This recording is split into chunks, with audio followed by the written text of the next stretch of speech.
अनंत दर्शन, अनंत ज्ञान, अनंत सुख, अनंत वेद चैतन्य के प्रकाश में अपनी आत्मा को आलोकित करते हुए और जीवन का आनंद लेते हैं।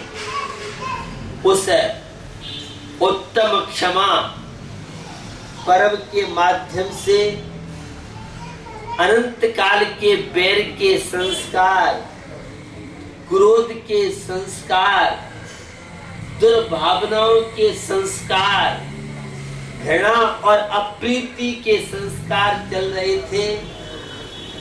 क्षमा के द्वारा हमने उन सारे विकारों पर नियंत्रण का पाठ सीखा था। भैया, जीवन में सभी को प्रतिकूलताएं मिलती है, अंत में हमारे असाता वेदनी अशुभ कर्म का उदय है, इसलिए सामने वाला हमारे साथ दुर्व्यवहार कर रहा है, भेदभाव कर रहा है या विषमताओं की स्थिति है।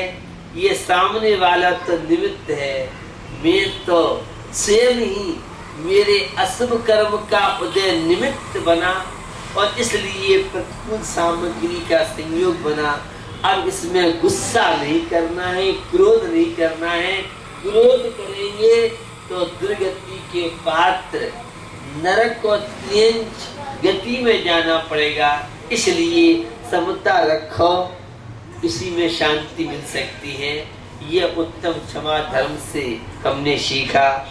उस उत्तम मार्दव धर्म, जिस अहंकार, जिस गर्व, मान कषाय, हम दौलत का अहंकार करते हैं, हम रूप का अहंकार करते हैं, हम उस शक्ति का अहंकार करते हैं। भैया, स्वाइन फ्लू आ गया तो तुम्हारा सारा बल खड़ा रह जाएगा।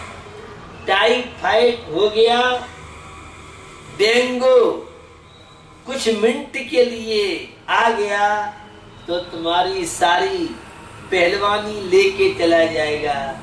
किस लिए तुम अहंकार करते हो? किसका नाम रहा संसार में, कितने आए और चले गए। यह जब ज्ञात होता है तो जीवन में अहंकार स्थान नहीं प्राप्त कर पाता है।